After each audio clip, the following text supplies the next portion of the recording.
the senator, while indoctrinated, could not explain his toxicity.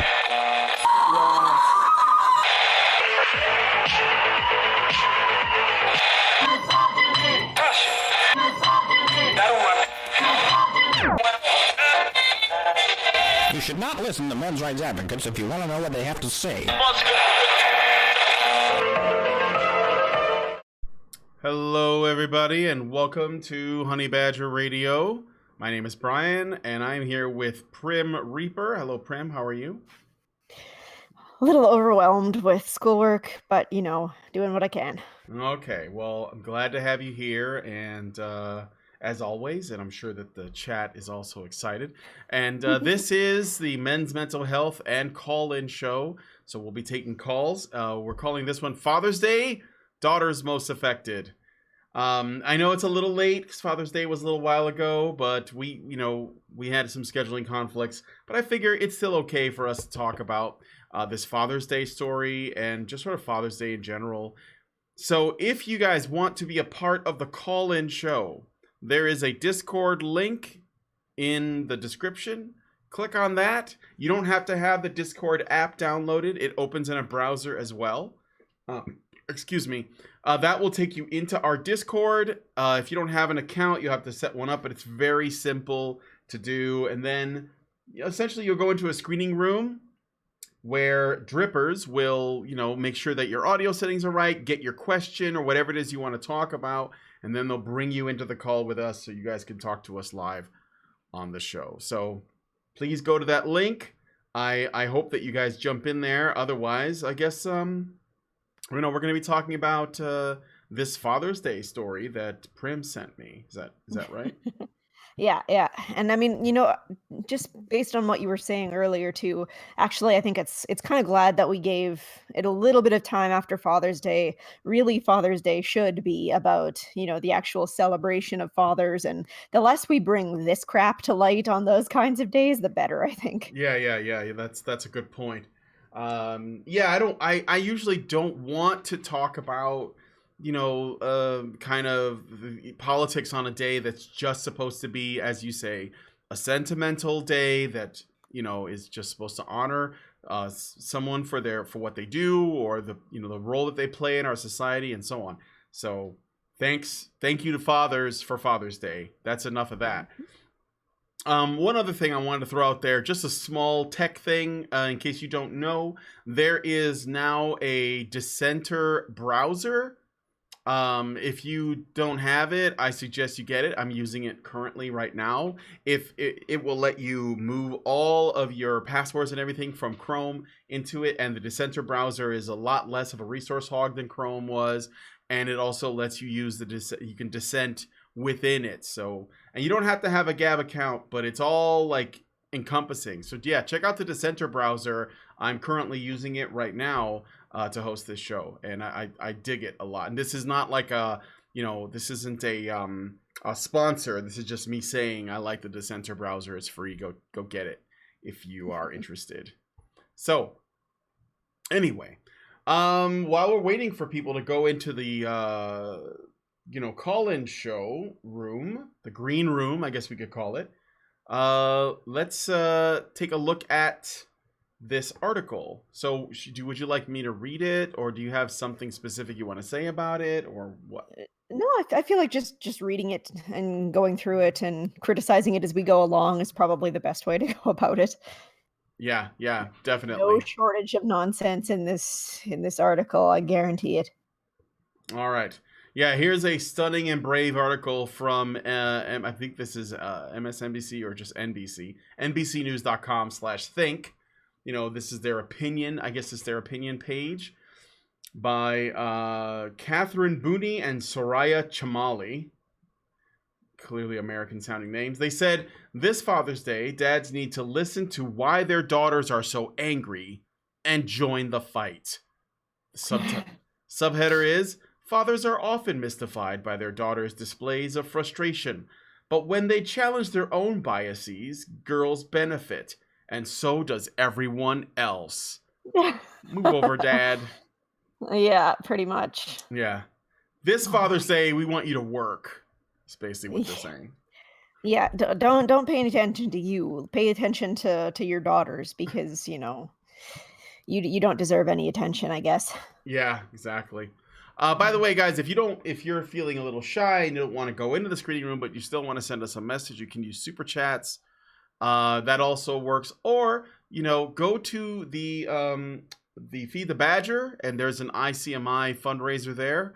We're trying to raise some money so we can make sure that the conference is going to be going at its realizing its potential. Let's put it that way. So go to Feed the Badger and shoot us a couple of shekels there if you are, if you would be so kind. So let's get into the write-up here. During 1 week in May, no fewer than 6 dads told us, independent of each other, that their teenage daughters were mad. Ooh, 6. Well, consider that a stat. Yeah, no kidding. That's data. Oh my gosh, I was gonna say, like, good sample of the total population there. Yeah, 6 dads. There must be a trend. It's a trend, obviously. Oh, I'm sorry. No fewer than. I don't want to misrepresent her. No, we're fewer than 6. So maybe 7. I mean, it's hard to say. I'd have to go back and count. She's so angry, said one. She's got so much anger, said another. Each father looked sincerely bewildered. She used to be so happy. I wonder what that's due to, though. Like, how old are these girls? And is this really because they don't have rights, or is it because they went to college? That's... or is it because, puberty hit and some people get hormonal during puberty. It happens, dude. Like, there's the old stereotype, right? There's a reason why there's that old joke, just wait until they become teenagers. I'm pretty sure I've heard that more than just about anything else since having my daughter, right? Oh, just wait until she hits the teenage years. And it's like, that happens to a lot of people. It doesn't happen to everybody, but enough for 6 or 7 dads to be like, yeah, my daughter's angry all of a sudden. Yeah, I'm starting to have my doubts. If this is a real thing, I'm guessing that they're angry because they started taking gender studies classes in college, and those classes taught them that they should be angry. In fact, they didn't have to go to college. They probably started learning it in fucking middle school at this point. We texted back and forth. At first struck that we were having the same conversations with men, despite the fact that we live 600 miles apart. But we also recognized that this anecdotal uptick in dads talking about their daughter's anger might not be a coincidence. Around the country, fathers are waking up to their daughters' experiences, and in an era when anger is arguably the most logical response a girl can have to what is happening around her. Well, logical when every news article is talking about how downtrodden all women are supposed to be, right? Yeah, if you're not involved in any of that shit, then surprise, surprise, you're not gonna have as much to be angry about. Yeah, if you convince, a segment of the population that they're not going to be happy because there's another segment of the population that lives only to take things away from them and make their lives miserable, and they want to rape them and they want to objectify them, then you're going to make women angry. Have you seen those memes? They're like before and after pictures of girls when they're like teenagers, and they're, they have their whole life ahead of them and all their potential, and they're really pretty and feminine, and they have their hair long and they're wearing summer dresses. And then like they go to college and you see the evolution of them, like just becoming bitter and getting piercings and coloring their hair and shaving their head and like, wearing like leather boots and flannel shirts and all of that. Like, I wonder if that's what I think of when I hear a father saying, she used to be so happy, what happened? And I think of that meme. I think, well, she went to school. That's what happened. Yeah. Well, I mean, I think of all one of my friends who went to those kinds of classes when they went into college. And yeah, that's exactly what happened. These classes teach people that everything is sexist, everything is racist, everything is homophobic, and you need to point it all out. That's right. And it's brutal. It's not it's not doing anything to help anybody. All it is sowing divisiveness between the sexes. That's all it does. It makes people angry for no reason. Yep. Yep. Okay, let's continue. Because while women have historically had plenty of reasons to be frustrated, teenagers today are, Pew Research Center studies show, more amorphously anxious than prior generations. Teens are concerned about everything from health and social relationships to climate change, poverty, and politics. But adding to those topics for young women specifically are concerns about Me Too, the recriminalization of girls and women who seek safe abortions, and the very visible actions of a misogynist in the White House. Orange man bad. On a regular basis, dog whistles to white supremacists and homophobes. I wonder why they're scared and upset and anxious when you put out rhetoric like this constantly. Where are they getting this from?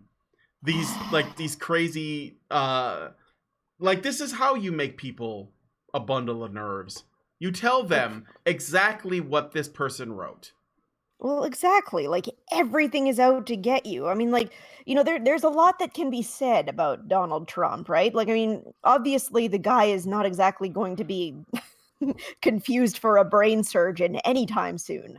There's lots that can be criticized there, but I feel like they pull this stuff out of thin air sometimes. Like this is the guy who at the beginning of at the beginning of his presidency, I believe, was like, I will pledge to support our LGBTQ people, and I'm so glad that I'm so proud of you all for supporting applauding that, right? Yeah. Like, it's like, oh my God, homophobic right there. And I don't know. Literally the I opposite.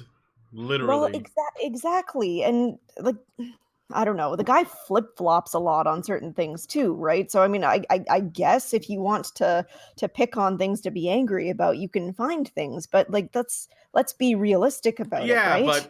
but putting, sitting out the occasional tweet that's mean-spirited or insulting or, being a little wishy-washy on some things or whatever, that's not enough to make people incredibly anxious and paranoid and depressed and angry, and it doesn't create that sense of urgency that things like the world's gonna end in 12 years, there's a rapist in the White House, he's signaling to white supremacists, the tiki torches are right outside, those, they want to create a sense of urgency, and telling the truth about the president or whoever it is they want to, because like before him there were other figures they were doing the same thing with, so it's not really about Trump. I mean, he's just the guy they want to use, because the more powerful a person they hate becomes, and I say powerful from the perspective of the way the left usually frames it, which is essentially it's like power without accountability, which is not the way presidencies work.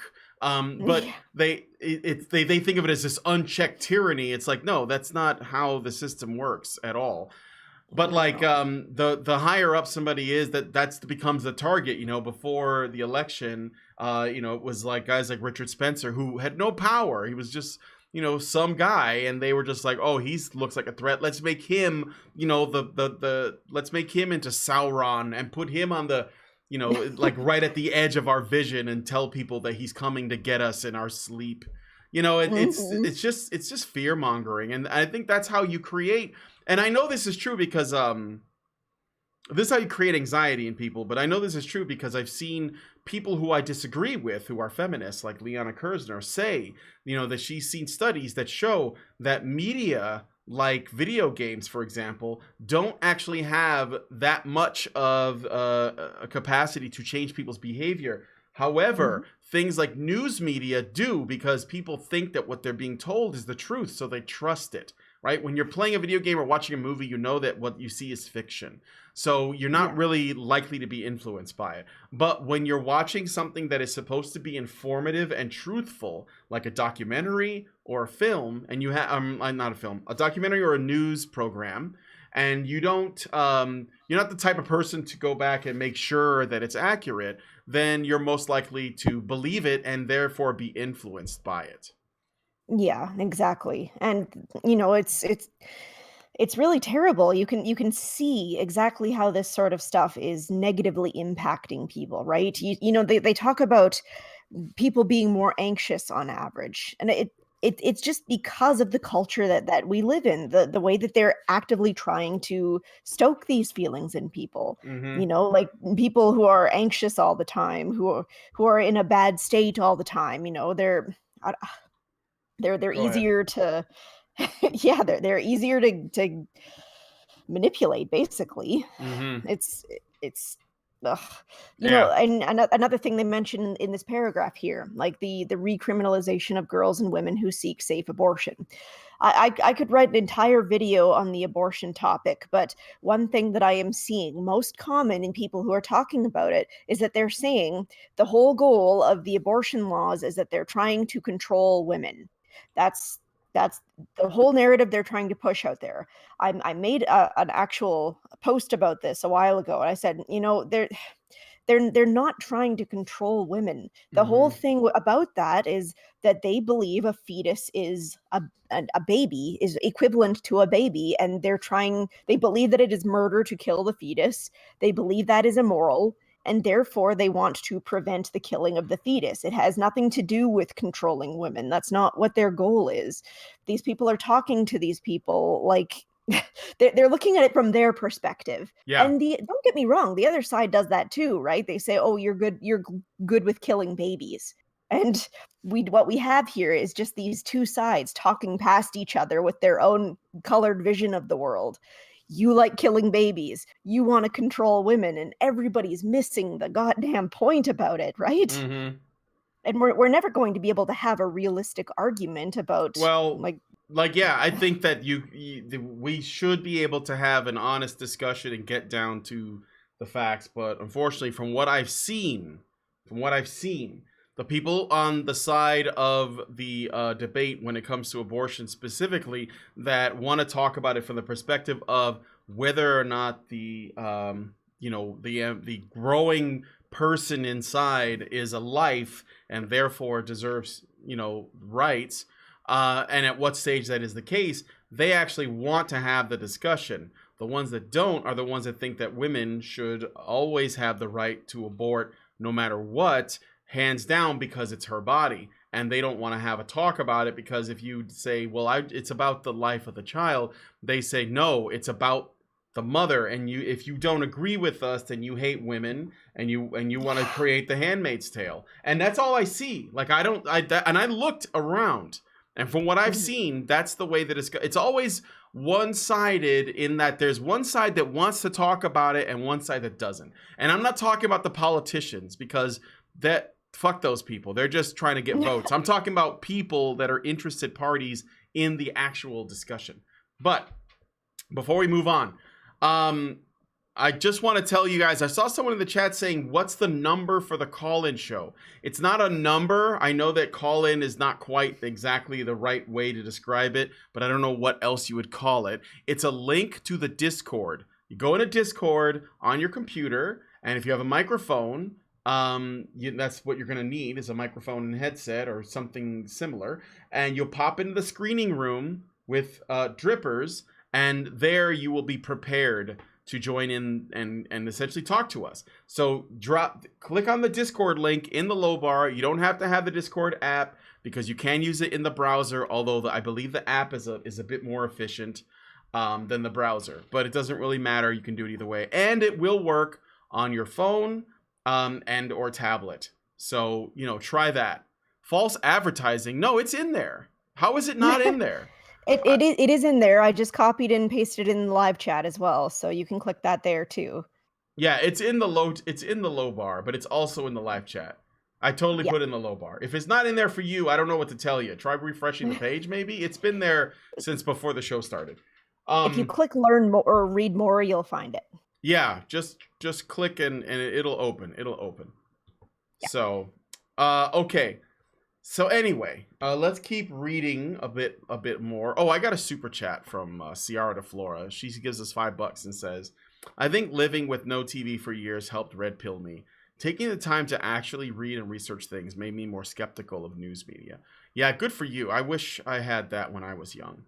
I made the mistake of thinking that people who are on the news want to inform you and, so that you can make your own decisions about things. How foolish. I mean, what a bad idea See, that I guess is. I didn't really pay too much attention to that sort of thing, but I was raised primarily by my father, who was a great loving person, right? So I grew up with a strong male figure in my life, right? So I guess that Hmm. really helped to counter the whole narrative that all guys are out to get you. It's like, no, I have this prime example right here.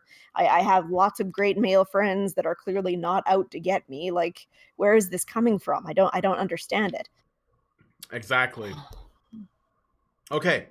So anyway, in the classroom, teachers demonstrate consistent biases against girls, particularly girls of color. Biases that follow girls. Excuse you. Oh Yeah, my gosh, that is just so wrong. I can't even believe it. of course. I want to finish this paragraph Uh-huh. because this is making my point that I said before. In Yeah. the classroom, teachers demonstrate consistent biases against girls, particularly girls of color, biases that follow girls far beyond the classroom and into the professional world. According to the Pew Research Center, in STEM fields in particular, discrimination and sexual harassment are seen as more frequent, and gender is perceived as more of an impediment than an advantage to career success. End quote. At school, girls are also far more likely to be sexually harassed or targeted by homophobic bullying. Girls targeted by homophobic bullying. I don't understand What? that. Yeah, 50% of girls or 56% of girls in middle and high school report harassment at school and are more than twice as likely as boys to be sexually harassed, according to surveys conducted by the American Association of University Women. Studies show that sexual harassment is particularly emotionally resonant, contributing to girls' desire to withdraw, isolate themselves, and in many instances lose interest in school. Only 9% ever say anything to a teacher, and fewer than a quarter tell a family member. Wow. Oh my god, I don't even know where to start in that Well, we can start paragraph. at the beginning because there's a lot of stats that just get thrown out there. So, That's uh, astounding. It feels like everything in there was flipped on its head. Oh my yeah. Well, I okay. think there's a factors to take into consideration, but let's go to the beginning here. So, in STEM fields in particular, discrimination and sexual harassment are seen as more frequent. Okay, first we have to define discrimination. So, if a girl doesn't get into a class because maybe there's some kind of like qualification process, like you have to pass a test or something. I know that when I took math classes in college, because it had been a while, they had me take a test to see at what level of competency my mathematics skills were, and then based on Mhm. how I scored, that would determine what math classes I had, whether it was one, math two, whatever, right? Right. And Yeah. so if this is like if someone doesn't get into a class because they're not smart enough, is that discrimination? Well, technically it is because but you'd be discriminating based on ability, which is not wrong. And I say that because I want to destigmatize the term discrimination because I think that it is often associated with something negative, but in my opinion, everyone discriminates every single day. And so it's not really. I mean, you can make a case for certain types of discrimination being maybe unethical. Let's put it that way. Like, say, discriminating against men because they're men. But it's Mhm. difficult to prove discrimination on the basis of things like gender and race and sexuality in Mhm. all things just because someone happens to be a woman or trans or whatever and then they fail to get something that they feel entitled to does not mean that the reason why is because they're discriminated against based on those characteristics. There's a lot of that sort of thing going on these days, right? It's like people who, they get butthurt when you say something is not normal. It's like they're thinking that abnormal means something bad or unusual means something bad. It's like, no, it just means that it's outside the norm, and the norm is like it's more than the average, right? It's the majority group. And So, for example, you get you know how straight people are the majority group as much as some people would like to try and agree otherwise. Mm-hmm. That's the fact of life. Straight people make up the vast majority of the world. And it's not an insult to say that is like the normal group, and that like LGBTQ people are like the out, quote unquote outside the norm. And that's not how I normally refer to them, don't get me wrong, but I mean, it some people would take that as a offensive discriminatory statement, when it's really just a statement of fact, right? Like their average is lower than the majority group, and Sure. there's no insult there. No. And yet some people turn it into one, Yeah. like you're saying something bad rather than stating a matter of fact, right? Yeah. It's very confusing, and I don't understand. I don't understand why. I've noticed a shift slowly over a long period of time in the people who are most likely to engage in identity politics. So I guess we could say the identity politics left, where they have moved. Once upon a time, people of different races, of different sexualities, of basically that belong to a minority group, okay, would have been that their goal would have simply to have been treated as just like everybody else, where their race or their sexuality, sexual preference, whatever, had no impact on people. People just didn't care about it, right? They just didn't see it. And that would have been the primary goal for, let's say, a gay man 50 years ago. I just, you don't have to celebrate that I'm gay. Just treat me like everybody else, right? That would have been a worthwhile goal 50 years ago for people like this. But that has shifted.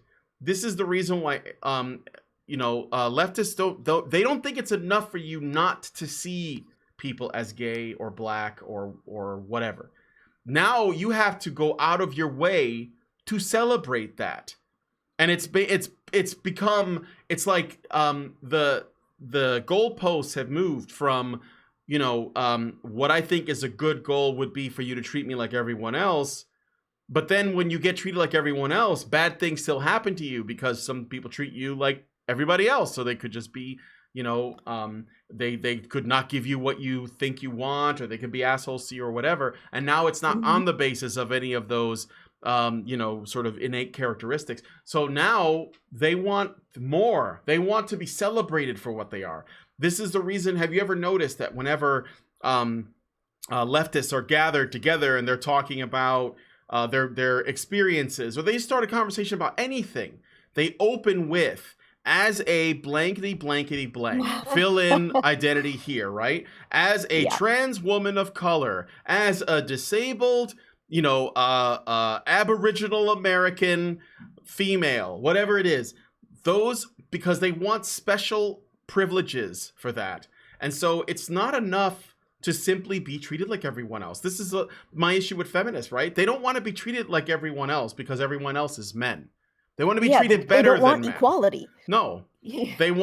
They deserve in their mind something better, and their reasoning is what they call historical oppression. So that means that, we're behind, so it's not enough for you to give us, the same treatment, because then we're still behind. We should be equal or ahead of you, preferably ahead, though, because of all of this historical oppression. So this is the reason why this is happening. It's easy. It's basically it's not enough that they treated the same. They have to be treated special. They have to be treated more than that. They have to be celebrated for their identity, because if everything just comes out to merit, a lot of time there's not much that they have to show for it. So there has to be more than that.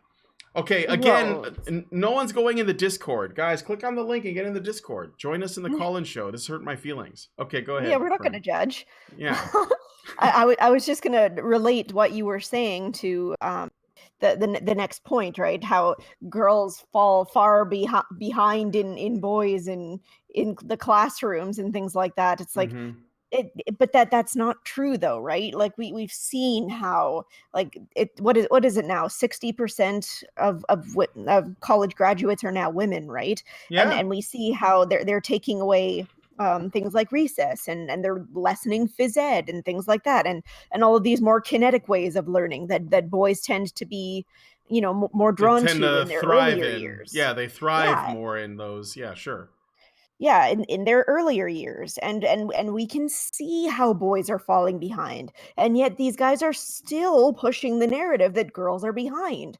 So, like, it's not even that, but, like, sometimes when you point out to these kinds of people that, "No, actually, it's boys that are falling behind, and here's why," they'll Hmm. celebrate that. They'll look at that and be like, "Oh, that's so awesome that there are so many girls graduating college now," and it's like, Yeah. "Oh, for Pete's sake, that's not the point, though." Like, if we want equality, we have to be honest about it, but again, they Yeah. don't And want oh, it's not equality a just lot of the that, time. but it's not just bad for men because they're being kind of excluded, and they're not learning in a way that's conducive to their learning ability, but it's actually going to be bad for women in the long run for a number of other reasons too. Like, for one, a lot of women, that honestly, they are talked into being career women, but after a while, that's not what they want. They find it not fulfilling. And I think that most men would also feel that way if it wasn't for the fact that they know that they have to work. And so they decide at some point in their career, I think that I'm thinking about like finding a man and settling down and maybe starting a family. And this happens in the large majority of cases with career women. And they do it later in their life, and unfortunately they can't find a man that is at the level that they want, because that man should be making at least, if not more, than what she's making, and essentially contributing as much or more than she is, because she has made herself accustomed to a certain lifestyle.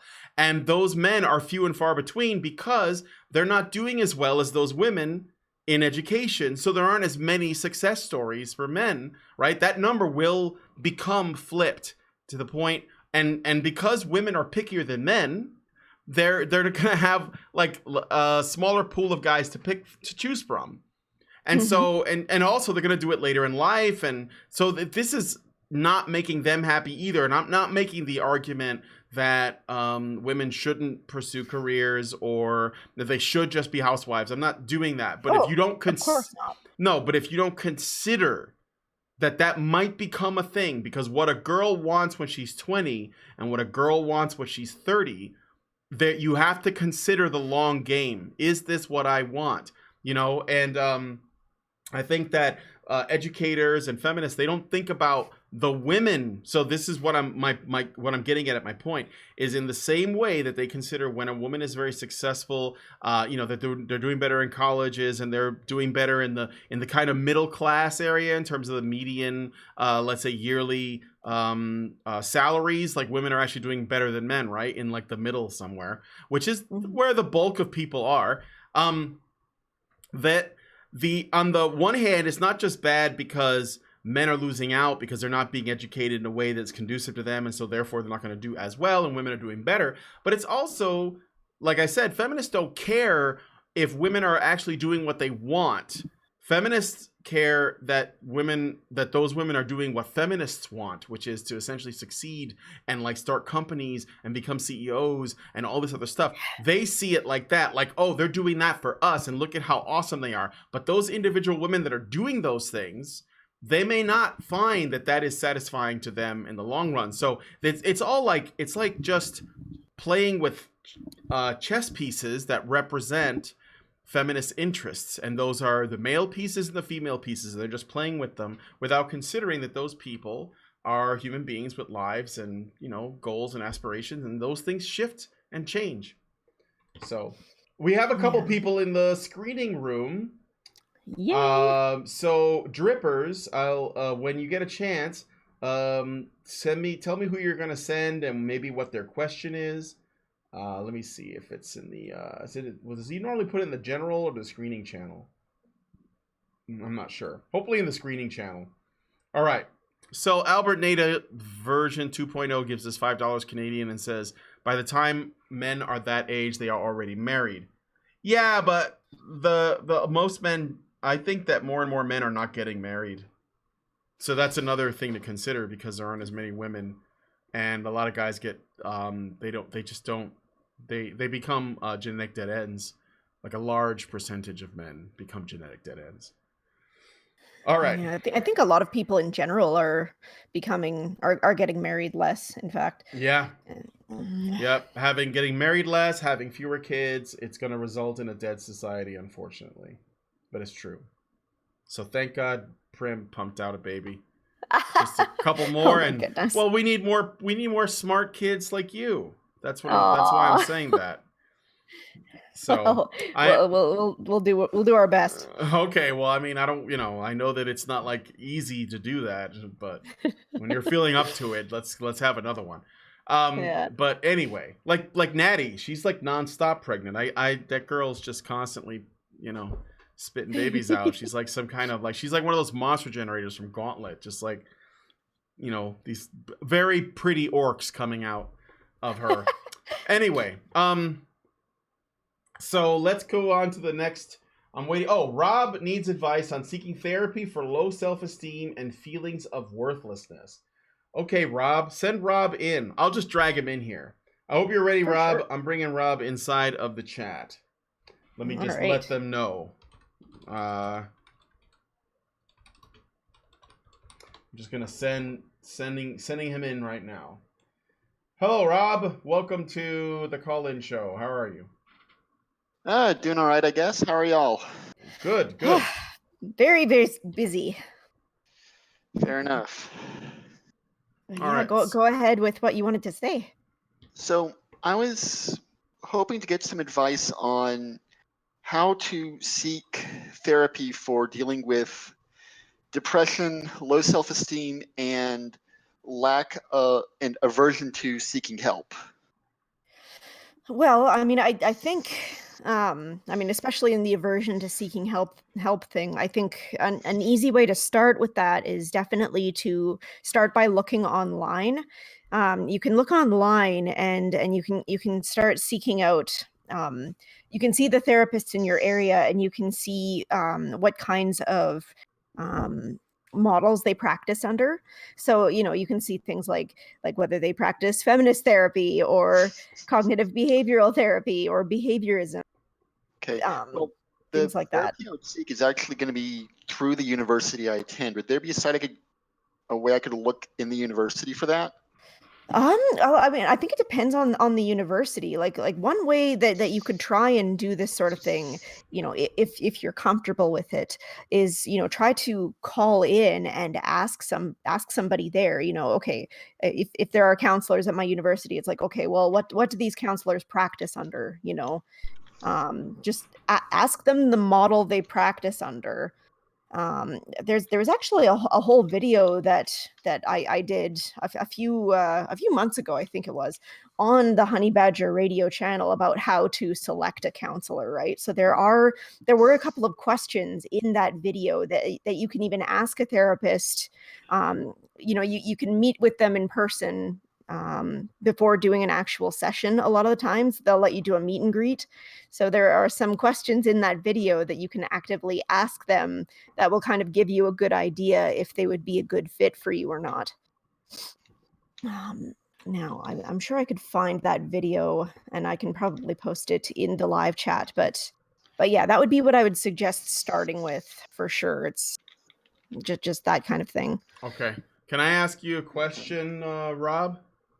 Sure. What's up? Okay, so why do you think you are? I assume this is for you, like not like a friend of yours. It is. It's very much for me. Okay. Why do you think you are reluctant to look for help, considering that you did get on this call-in show and go into this room? Which tells me that it's not because you're personally afraid or ashamed, but rather there's probably some other reason, right? No, it actually is very much shame. It's just I feel the need in this case. Sometimes I get the will to overcome the shame. And the shame comes from I was brought up to believe that I had to provide help for everybody at all times. And if I ever needed help in any way, shape, or form, I was worse than worthless. Oh my gosh, that's just terrible. Mm. It's really unrealistic. Everybody needs help at some points in their life. Were other people making you feel that way, or did you do that to yourself? My mother and her family. Okay. Yeah, I understand that. That's the thing that's interesting, like your situation where you don't want to ask for help because you're afraid of but you're ashamed of essentially like putting yourself in a position that makes you appear as what you might self-perceive as weakness because you should be strong for everyone. Interestingly enough, it comes from your mother where and this is the thing that they would call toxic masculinity, right? Like men reinforcing this gender stereotype in other men to never admit weakness and to always be strong, but they never ask where this comes from when it happens. And most of the time, and this isn't me blaming women on the whole, but a lot of the time this does come from a female figure, because I think a father figure doesn't necessarily reinforce that. I think that's a stereotype that comes from like Hollywood movies and stuff, but it's not real. Yeah, it's really unrealistic, and it's funny because a lot of the times people will say, oh, it's toxic masculinity that leads men to believe that they can't ask for help, that their mental health doesn't matter and things like that. But Yeah. far more often, whenever I hear that problem, it's because of problems exactly like what you've described. It's because people if you try and express that need for help, people will get on your back about it. So it's like, it's not a functional narrative. I think we really need to stand up and challenge Yeah. that, because I think it's Absolutely. And the toxic masculinity narrative it's kind of it's a conversation ender, right? Like there's nowhere to go from there except let's blame men for their problems, and then make them accountable. Oh, and then we'll make them act like women to make to help solve their problems, and it doesn't actually solve the problem. It just works in essentially redirecting the blame. But anyway, yeah, totally. I'm sorry, Rob. So I just wanted to ask you that. I had another question, but I can't remember. Here's what how toxic masculinity is often framed. Are you okay? No, I was laughing. Oh, okay. Sorry, I have a weird laugh. No, it's okay. Oh. I just thought that did I make you laugh with some? I don't remember. No, I can totally sympathize about having a thought and then completely forgetting it. Oh, yeah, I've been there. It happens easily in these shows, right? Because things are just going so fast. Yeah, absolutely. What was there was another, I think there was another part to your question. That was the reason why I couldn't remember. There was another part to your question I wanted to comment on. So, you said it's either the depression or the low self-esteem. Oh, I know what it is Probably. now. I remember now. I wouldn't look. I'm no expert or anything. Prim, I defer to her as far as like knowing where you should go if you're looking for a therapist. And yeah, there's I can understand why a man wouldn't want to go to them, since especially if they're red-pilled men, because they know that there's a lot of bias in that system. So it's like, well, what are the odds that I'm going to get somebody that's just going to make me feel like shit for being a man and blame me for my own problems, right? And then ask me to change, Yeah. to reprogram or rewire myself so that I can like find the light and the way and become, a Sith Lord for feminism. So I greatly sympathize with that. But one of the things I was going to say is I find that something that is very helpful is I think that men in general, they find a lot of solace in using their hands to do something, like building something, making something.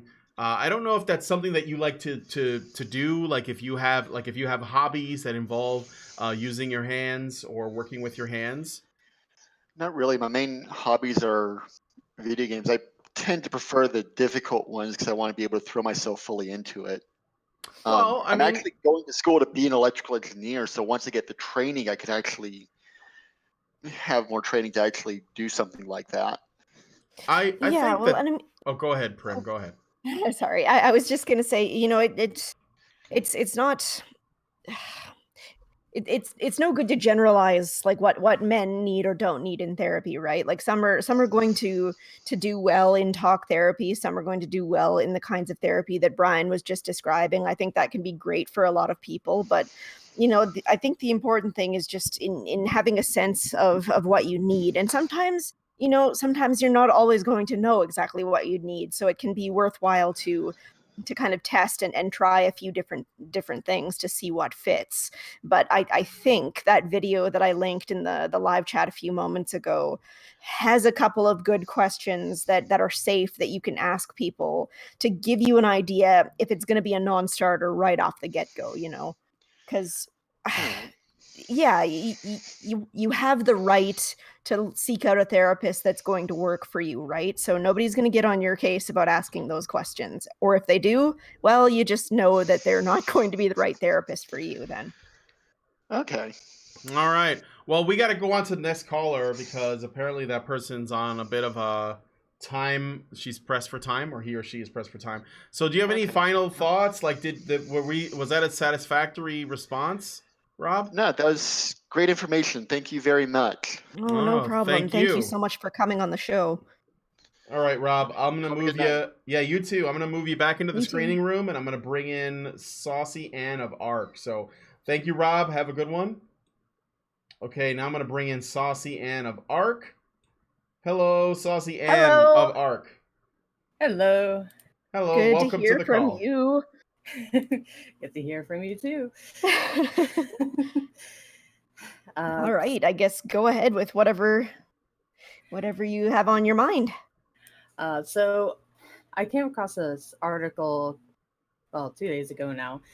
As the Michigan Supreme Court removes Judge Teresa Brennan from bench. If you remember the mom and kid who, I guess, the mom murdered the kid. Her ex-husband, by the name of Donald Roots, he had all the evidence for getting her for getting their kid full custody because I guess the mom had mental health issues and a bunch of other stuff going on, and the court decided to give the mom custody anyways. That sort of thing happens way too often. I hear stories like that constantly, and it's frankly disgusting. And I really think that we need an overhaul of how the custody system works. But at the same time, I really feel like we're almost going backwards in some cases. Like there was just a bill that was I might be wrong on this, but passed the Senate in Canada, Bill C-78, and we were trying to lobby them for shared parental custody to be the default, and nope, they refused it. I think most of them, if not like one or two people, might have been in support of it, but most of them were against it because they're like, no, this will go against women. This will be used against mothers, and it's just awful. Let me just clarify because I put the news story on the screen. It's entitled "Michigan Supreme Court Removes Livingston Judge Teresa Brennan from Office." Is that the story? Yep, that's it. Okay. The court issued its unanimous decision just 9 days after justices heard arguments. The Michigan Judicial Tenure Commission had recommended her removal. They cited with Judicial Tenure Commission findings that Brennan failed to disclose relationships with the state police detective and an attorney who appeared before her, tampered with evidence in her divorce case, lied under oath, was persistently impatient, undignified, and discourteous, and ordered employees to perform personal tasks during work hours. Alright, I'm on the stream. Sorry. Welcome and hello, person in the background. That's my boyfriend. Hello, boyfriend. Hello. They say hi. Now you're on a YouTube stream. Okay. Sorry about that, guys. Don't run for politics. Your political career is over. You appeared on Honey Badger Radio. Okay. So anyway, yeah. So that, I mean, who is this? How is this a surprise? Unfortunately, this seems to be par for the course. But do you have any other thoughts on this, Saucy? With her actually getting pretty much punished for this, do you think the courts will eventually start looking into other court cases like this? I mean, And I hope so. I mean, I think that it's, like it is encouraging that this person was removed after making that kind of judgment. I do feel like that kind of judgment happens too often, but I think it's encouraging that, finally they're looking at this sort of thing and being like, okay, yeah, that's clearly unacceptable. But, Yeah. it's one of those things where I fear that it's going to get worse before it gets better, but I hope that I'm wrong on that.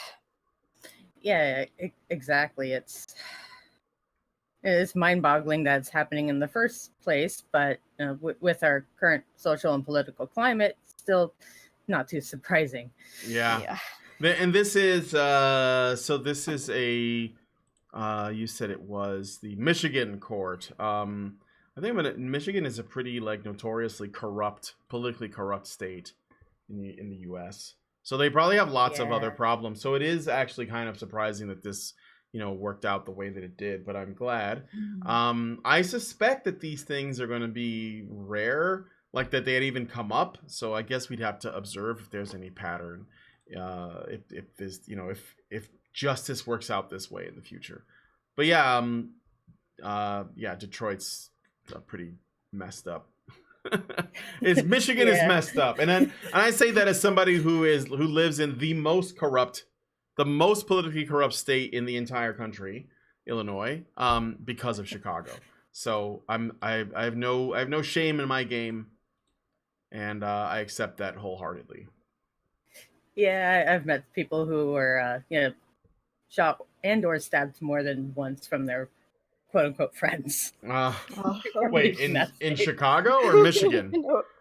In Chicago. Oh, okay. Oh dear. I've never had that happen. I keep hearing about that. I've never had that happen. The worst usually comes from the state itself. So come to the ICMI in Chicago. Yeah, really. So tickets are still on sale. Technically, it's in Rosemont, which is by the airport, nowhere near any gangbangers. I promise. Yeah. So I'd go as just trying to take time off work right now is a little hard since we're really behind on product. Yeah, I gotcha. Well, if you can, feel free to come out. I'll and then if you do, just let me know who you are, and I will remember you because you are Saucy Anne of Arc, and that's a great name. So, do you have any other thoughts or anything else you wanted to say? Did we answer your question satisfactorily? Is that even a word? I'd say so. All right. Time to go for my extra shift at work. Well, thanks so much for coming on. It was so nice to finally talk to you in actual voice. Hopefully we get to meet in person sometime. Yeah, that would be absolutely. Nice. Well, we're gonna have hangouts. We're gonna have a meetup at in Chicago, even for people who don't have tickets. So if you want to just come out for the meetup, you can. Okay. A little difficult since I live in Oregon. Oh, I thought you might live in Michigan. I thought you might have been right there. Okay, well, yeah, that's different. You guys have a whole different set of problems. So, yep. Watch out for those concrete milkshakes I keep hearing about. Okay, so Saucy, thanks for coming on. I'm going to bring you back into the screening room, and you have a great rest of the day. And I'm going to bring in Remote Ruby 25. So thank you, Saucy Anne of Arc. Yep, anytime. Bye. Okay, so Remote Ruby wants to ask Prim if it is a feminist notion to brutalize men and call it empowerment. All right, I'm going to bring him in right now. All right. Welcome to the call, Remote Ruby 25. Hello. Hello, eh? Hey, good to hear from you. You just got mute. You just got muted there. I didn't mute him, but he's muted. Oh, did you accidentally mute yourself? Well, while he's figuring out his audio stuff, if any of you other guys want to go into the Discord and talk to us, please click on the Discord link and pop inside. You'll get into the screen room and Drippers will find out if your settings are good and find out what your question is, and send it off to us if it's a good one. This is sort of like troll proof our chat. So, did you get it figured out, Remote Ruby? Yeah. Oh, there you are. Perfect. Yes. Yeah, the last time I was on, I brought up a rather uncomfortable subject with Alison after seeing the video that came out after that. And boy, Yeah. I have to apologize to her for that. Oh, well, I mean, And these things happen, right? Like you get a question in your mind and sometimes you just got to ask it, right? yeah, yeah. And so after seeing all the pictures of all those male tears mugs, Mhm. they're basically like some subset tenet of feminism that makes being absolutely brutal to men in any way, shape, or form like a prerequisite. Where basically the more that someone makes the man feel like you just wish you make the man feel as if he would have rather been just kicked square in the nether regions while you're wearing a pair of steel toes, because while the pain is more intense, it goes away quicker. And just wondering if there's like some kind of feminist Bible that preaches that. Well, I mean, I don't know necessarily specifically about a Bible that preaches it, but like there are absolutely, without question, a lot of feminists who basically view men as adversaries, right? And not not all the customary trademark, not all feminists behave this way, but just for an example that I happen to have on hand that's really easy to pull up for me. I had an old chapter about feminist therapy that I had to analyze for one of my classes, and you can just take a few examples from this chapter just to see the way that some of these people relate to men, right? So, for example, early feminist theory called for a radical form of counseling and psychotherapy using techniques that were designed to help women see that a patriarchal society was at the center of many of their problems and that change would be virtually impossible until they were empowered to feel equal and act with equal voice. So this is exactly what I'm talking about. They're basically they're telling these people who have these various issues, self-esteem, depression, things like that. They're telling them that change is impossible because of basically because of men in this society, right? That the men of the society are keeping them down. So there are definitely people who are using that kind of a narrative in feminist ideology. There's no question about it. Yeah, and so therefore, that's their justification that if we have to make the man feel as awful as we are feeling that we are saying is men's fault, so, and we'll call that almost equality, but not quite there yet. Mm-hmm. Yeah, it's pretty rough. So, of the notion of progress, it's like they're trying to climb up the downcoming escalator, saying, "Oh well, we're not all the way there yet, but look at how many steps we've taken." Yeah, totally. And why they never make it to the top? Yeah, because they're climbing on an escalator that's going down. And they say that they're making progress, but it ensures that there's always more work to do, because feminism, as we've said on this show many times, it does not have an end game goal. It does not have a win condition.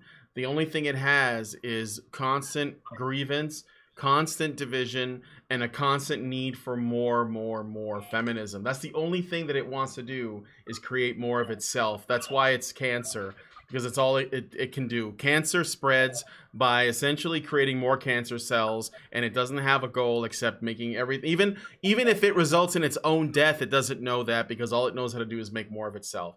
And that's what feminism does. And when I say that, I'm not talking about these girls with their male tears mugs, because I know that feminists are the most useful tool of feminism. And so they actually are kind of ground zero for all of this cancer. And it's unfortunate because it ruins all of these women's lives are destroyed by that ideology from the moment they start to take it on board. Yeah, like I think of my relation with my husband and with all of my male friends that I have, and I think of how that would be different if I believed in this ideology, right? Like I can't even imagine. And yet so many of these people will say, "Oh, you don't need no men in your life. You're a strong, independent woman." And it's like these men in my life, even Brian is a great friend of mine, right? And to think of like living a life without all of these wonderful men in my life, it's like, okay, what kind of a life would that even be worth living? Like I can't even imagine it. Mm-hmm. Thank you. I have a No problem. You just go to your local humane society and you look at how many cats are looking for new homes. Yeah. Cats don't deserve that kind of treatment. No, not at all. And I'm not even a cat person. I'm a dog person, but still. But anyway, so you had did you get to ask your question, Remote Ruby, or? Yeah, I did. That was the one that I started off with. Okay. And that was probably more of an Alison question because I remember her talking about when in her younger years she went to that one school and came out more hardcore than the certain Canadian with red hair lady. And her mom actually, who called herself a feminist, actually defused Alison. Yeah. Which is the scary part being, it's like, just how radical was Alison if, for another woman who calls herself a feminist to say, you need to turn this down from whatever, because you've turned the dial up way past 11. Yeah. You need to dial back, which is completely unheard of. I mean, I've never ever heard of any feminist ever say that you're a little too radical. And so, unfortunately, also not being available, I had to bounce it off of Prim and you, Brian. Sure. So, what's the question again? If you could be a little bit with some brevity. Well, the aspect of feminism being based on the brutalization of men in general. while calling it empowerment. Oh, it's just it's the difference between people who just want to. There are people who measure their happiness based on the person that they were yesterday, that measure their success by the person they were yesterday, that measure their progress and by comparing to the person that they were yesterday. And then there are the people who do all of those things by looking at someone else and seeing what that person has that they don't have. And feminists do that. They look at what men have.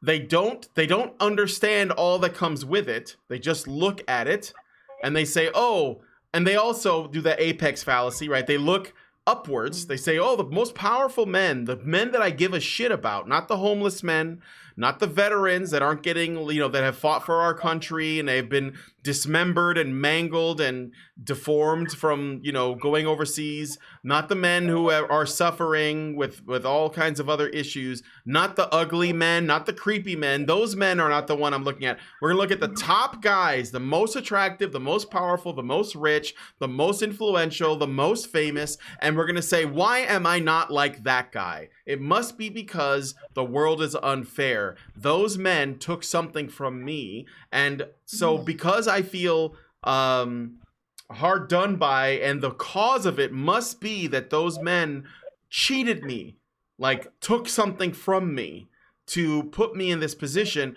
well then that means that they're oppressors. And of course, all of my friends who share my ideology, we all agree that that's the case. And so therefore, no matter what I do to them, it won't matter because they are the enemy. So you dehumanize them, you make them into gods, and you make them into evil gods. And then you can brutalize them because it's justified, because you're getting your just desserts, you're getting revenge. And that's and for slights that, you know, men on the whole never did. And so, and this is the reason. And of course they feel good about it. This is why you have the male tears mugs. They take pleasure in that because they feel like, you know, all, what is it, the leftist viewpoint, all people are equal, and so any differences between people must be the result of oppression, prejudice, or you know, evil, basically. And there's no such thing as people who are just better at things and people who are worse at things. Yeah, it's like they're slaying a dragon, basically. It's like, oh yeah, look at this dragon I'm slaying, but they're not seeing behind this dragon that they see. They're not seeing the men who will call into a resource line and be like, you know, I'm homeless, I'm looking for a place to get a meal, but unfortunately all the places to get a meal are only serving meals to women and families with children, right? So and that is a situation I have encountered myself. So it's like, it's awful. It's just not fair at all. Yes, it's the male privilege rears its ugly head, and the couple of stories that come to mind are the gentleman on a bus in Utah, basically whose male privilege kept him breathing for 4 days after the girl who he walked past called her brother, who yes, I remember because that after one. all, didn't have that male privilege. I mean, he probably would have just expired right away. Yeah, or the woman who pushed the old man off of the bus and killed him. I've never heard that story. Yeah, there was a black woman that was she got really impatient with a very elderly man on the bus, and he was trying to get off the bus. I think they may have exchanged some words, or he asked her to not be so rude or something like that because she was being belligerent, and she pushed him off of the bus as it drove off, and he died. Oh my gosh, that's terrible.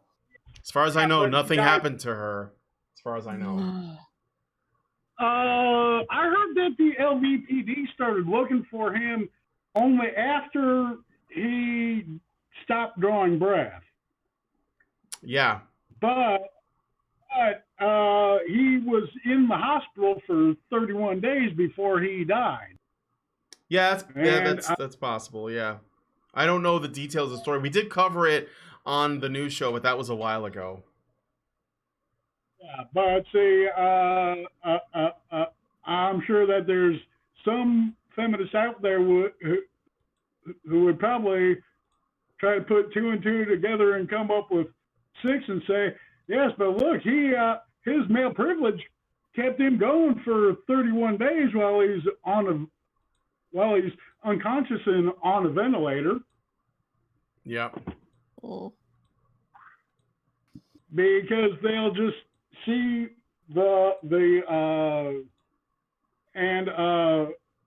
and then there's that there was those 3 academics who did that grievance studies where they actually submitted, I think they took a chapter out of Mein Kampf and just replaced the word Jew with man and submitted it to some feminist publication. Yeah. Yeah, I remember that. It was just fawning all over him, talking about how brilliant it was. Yeah, it's gross. Publication, they might want to do a thing where when you see a paper get submitted, replace the word man with Jew and see how it reads. Yeah, pretty much. If only they would do things like that. You know, any other group that they feel, you know, is worth caring about, I guess, as sad as that is to say.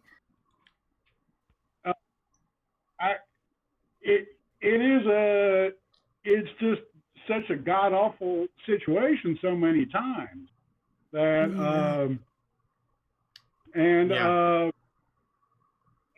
don't have the data right in front of me right now, but I remember a while back they had a study out of Japan where they said, like, in the men over 18 to a certain age, I think they said like over 40% of the men were still virgins. And they were talking about how it's a climbing number. And, you know, so many people are wondering why. Well, I saw a video earlier today from a guy from Japan, and he was talking about there was a similar case where the girl said that the man tried copping a feel.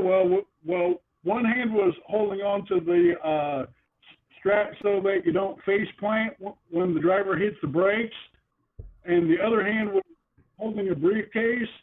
The bus had a security camera, and he wound up with jail time, and lots of jail time, and all the video evidence was just not given consideration because it went against her story. Mm-hmm. Yep. Yeah. So yes, we are living in the era of the end of the Calhoun experience, where there's going to be a lot of self-grooming and that's already yeah, that's already started. I think that we're actually in that now. So, Remote Ruby, is there? We have to move on to the next caller. Do you have any final thoughts before we leave? And I want to thank you again for coming on the call-in show. No, I think I'm good there. I just hated that I had to miss out on the live stream while waiting in the screening room. Oh, I'm sorry. Well, you know, you can always go back and watch it. It'll be up it usually takes about an hour after the show ends for it to go up. So, but thanks for coming on, Remote Ruby. And yeah, definitely. Good to talk to you. Yeah, I'm going to move you back into the screening room, and then I'll check out some super chats before we go on to the next caller. What's up? I said before I go, just let me say Prim. Oh, okay. Thank you. Prim. Okay, I'm going to move you. Thank you, Remote Ruby. Thank you. Okay, so let's look at some super chats. I see someone else is in the screening room, but I don't know. Drippers hasn't given me the 411 on this person. So, yeah. All right. So let's see. Let's see. Oh, okay. So Albert Nada version 2.0 gives us $5 Canadian and says, "Have you gotten in touch with Tara Babcock about a fireside chat? If so, could Prim take part in that episode?" I emailed Tara Babcock. I watched your video where she read the letter, and Prim, do you know who Tara Babcock is? She's not by name. I'm really bad with names. I'm sorry. Oh, okay. Well, she's like a gaming YouTuber, but she also has like kind of a vlogging channel where I'm not subscribed to her or anything, but she's pretty big, you know, big, like lots of subscribers, definitely bigger than us. Mm-hmm. And she seems pretty sympathetic to men's issues. So, okay. You know, Albert Nate he's asked me to try and get her on. I emailed her. I haven't heard anything. I emailed her a few days ago, like earlier in the week. So if she comes on, that'd be great. I mean, I've had on, you know, quite a variety of guests, and I'd be interested in talking to Tara Babcock about men's issues. If she'd be willing to talk to me. And I think that she and I would actually disagree less than she might think. But I guess we'll have to see. So yeah, I totally have her on. And maybe, yeah, Prim, if you want, you know, what do your Mondays look like when because I know you haven't been, you only come around like kind of infrequently, but. It's just been this semester. This semester I've got double classes, which is atypical. So as soon as this semester is done, my attendance should be back to normal. But generally speaking, Mondays it's a bit of a toss up. Sometimes they're great. It's sometimes, well, those are busy days for my husband who owns his own company, right? So when that's going on, I have to have the baby. So we might have a little extra talking on my end, not from me in those cases. So we'll see how it goes. Okay. Well, yeah, we'll see how it goes. So I look forward to hearing back from Tara Babcock. I hope that she considers coming on. And, you can let her know we've had feminists on, we've had moderates on, we've had people that don't even have a stake in the gender conversation at all on. And, it's all about like just talking to them. And occasionally I slip in a little nugget of red pill to give them something to think about. And that's usually my goal, especially with people who are kind of like either completely ignorant or uninterested even. So, hey, you never know. Okay, Mr. Roboto gives us $2 and says, "Hi, Prim. So the little one giving you some me time." Right now, yes. She's with dad and grandma, so there we go. Easy to get on. All right. Versing Geterix, I don't know, gives us $10 and says, "Y'all need to get on the news again somehow. That's where the normies are. I have full confidence that especially Karen can make irrefutable points on mainstream media outlets.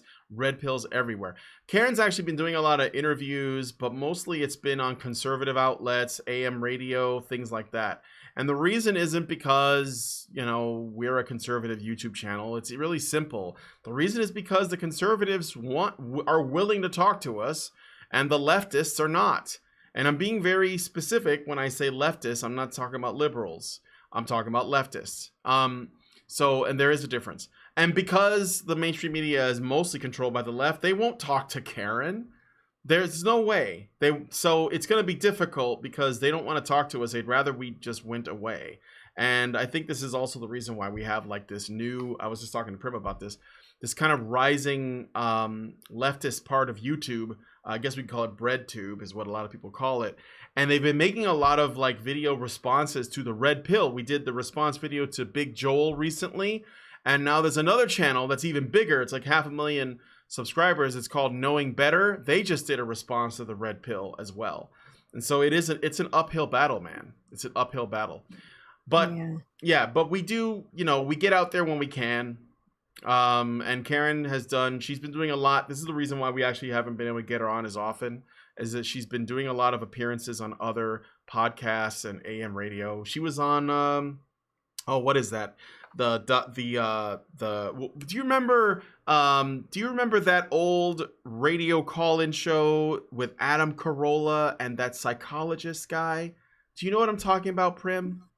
I think it was not called, off the top of my head, but I want to say it was called Strange Love, but I could be wrong.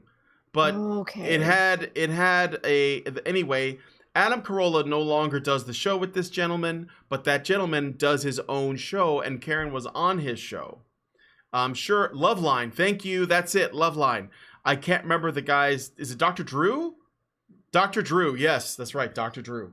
And Karen's been on Dr. Drew's podcast to talk about stuff. So the fact that we are making some headway. I had Hotep Jesus on a few weeks ago, and then the week after that, he was on Joe Rogan's podcast. So we're 1 degree of separation away from Joe Rogan. Just think of it that way. All right, so Gamtaru gives us $5 and says, "Lame question. Quote, how do I deal with depression from studying, and if I should probably drop out of the major?" End quote. "I'm too shy at the moment to Discord. Study today." So how do I deal with depression from studying, and if I should drop out of the major? Well, I think as somebody who is very much going through that same thing right now, a lot of it is in trying to take as much time as humanly possible to do some self-care. For the love of God, take some time between studying, even if you think you don't have time for it, and do some things that make you happy. Like, I don't care if that's going and getting an ice cream, having a bath, doing anything you can that just makes you happy and brings you some small comfort. Give yourself like a half an hour, whatever you can, but try and find somewhere and just do that. Now, as for whether you should drop out of the major, that's really an individual choice, right? I don't think anybody can tell you to drop out of a major unless it's feminist studies, in which case go for it. I'm joking, but not really. But yeah, as far as actually dropping out, that is a really personal choice, and you have to kind of look at all the factors in your life, right, and decide what's best for you. But if you really want to keep chugging away at it, my advice is just to take some time away from your studies and take care of yourself. Maybe even try, if you have like friends groups, if you can arrange like games nights or just hangouts or anything like that, just so that you can get out of that mode. Sometimes people find it easier to get out of that mode if they're out of the house. It's really individual, but yeah, the important thing, self-care, definitely. All right. There you go. I would ask some additional questions, but I agree with everything that Prim said. And on top of that, I would ask, how far into college are you? Did you pick the major because you were interested or because you felt pressured to pick it? Because it's possible that, you may have, because I've been in that position where I've taken a major that I didn't take it because it's really what I wanted, but I took it because, someone pushed me towards it because they were trying to go for something more practical. And so, I mean, you might want to think about that as well. I'm not telling you should leave college, but I will say that if you're going to like stay I would also ask how far into it are you? Like if this is your first year, then you still have time to change some things around. But if you're like almost, done, then you might as well like see it through. So another good point, actually, based off of that is, can you transfer some of those credits to a major that you're more interested in, right? Because sometimes you can do that. Yeah, there is that too. There's often a lot of, it's easy to move the credits over. So yeah, I agree with that. So I jokingly said we're 1 degree away from Joe Rogan, and someone asked, how many degrees we are from Kevin Bacon, and I can tell you that we're probably 6 degrees from Kevin Bacon as well. And I'm just gonna attempt to figure out the degrees before I read the super chats, and we'll bring in the next person. So let's see. I had on Owen Benjamin. But Owen Benjamin was in House Bunny with Anna Faris. Anna Faris was in Just Friends with Ryan Reynolds. So that's 3. Ryan Reynolds was in, let's see, what's Ryan Reynolds been in? Let's see. I think I can do this. Ryan Reynolds was in X-Men Origins Wolverine, which starred maybe I can't do this. I'm sure that there's it's starred Hugh Jackman, and let's see, is there a movie that Hugh Jackman and Kevin Bacon were both in? And then we be there, or maybe there's something else. But yeah, I think we can do it. I think it's possible. So anyway, moving on. So the next guest, I'll come back to that a little bit later. Yeah, we have to be gone we have about a half an hour left. Don't worry, Prim. I'm watching the clock. So the next caller is Mouse Crumb. Mouse Crumb wants to talk about the negative effects on men and women in the judicial and penal system due to feminist and left-wing influence. So I'm going to go ahead and bring in Mouse Crumb. Oh, X-Men First Class. Yes! There we go. Thank you. There you go. See, we did it. Hey, it's awesome. Hugh Jackman. So Ryan Reynolds to Hugh Jackman to X-Men. The X-Men movies, X-Men First Class is Kevin Bacon. Thank you. I knew he was in one of those movies. I just couldn't remember which one. All right. So let's bring in Mouse Crumb. So yes, we are 6 degrees from Kevin Bacon. And we'll see what he has to say. So let's bring him in. Hello and welcome to the call, Mouse Crumb. Hello.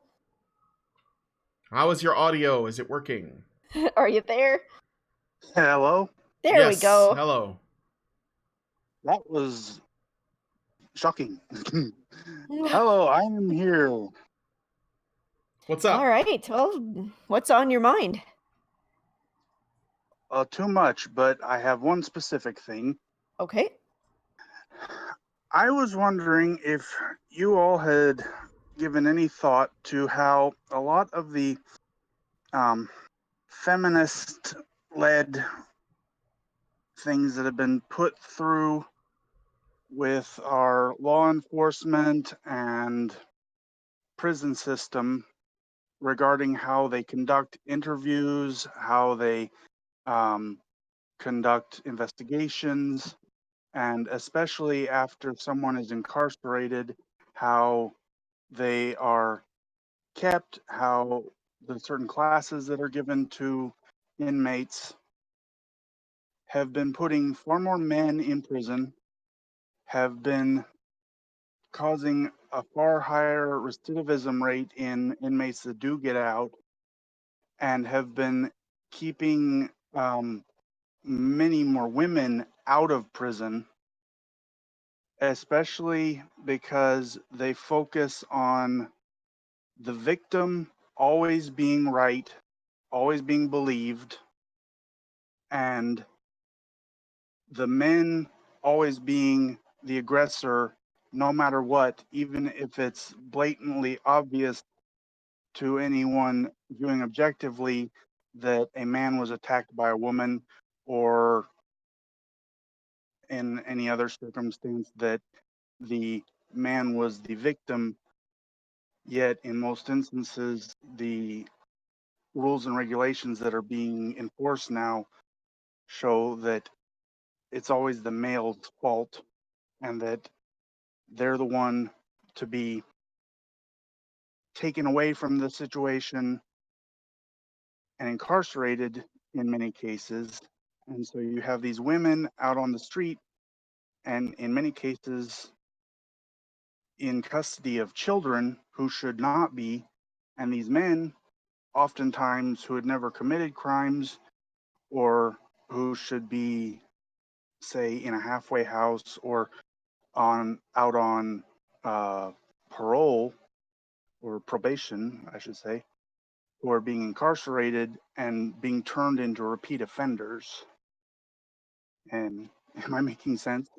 Yeah, no, I think that there's oh, we got a bit of an echo. I think that's Brian. Brian, stop echoing. There we go. Okay. So I think that there's a number of different things involved with what you said, right? Like I've always been of the, the way the penal system is, particularly in America, or in the US, that they really do focus a lot on, the retributive justice rather than restorative justice. And I do think that that results in a lot of recidivism problems. It takes small time criminals, or even people who are falsely accused, and it turns them into bigger criminals, because basically basically turns prison into into a university for criminals, right? Mm-hmm. So I've always thought that that's kind of, that's it's not really the ideal way to go about it, but that there are a number of factors that go into that, right? First of all, it's the system that's already in place, and oftentimes changing a system that's already in place is more difficult than putting a new system into place. So that's one thing. There's the attitude of a lot of people that's kind of like an eye for an eye. So many people would rather see somebody go to prison than try to expend the effort to try and turn them into productive citizens, even though it has been demonstrably proven that doing the former is actually cheaper on society's resources. But so there's that problem, but then there's also what you were talking about. There's the problem where the feminist narrative will indeed put a lot of pressure on men who have been accused, even the men who have been falsely accused, because of the whole listen and believe kind of thing. There's pressure on men who, they who try and report female abusers. They will often be treated like the abused themselves. I actually wrote a literature review on this, and this happens a lot. It's one of the reasons why a lot of male victims of domestic violence are too afraid to come forward and report their abusers. there's a lot of reasons why we need to actively address this system, because it causes a great deal of harm in society, I think. But it's a tough thing to do, and we would need a lot more people than just me to stand up against it, right? Well, even one is more than some of us would expect.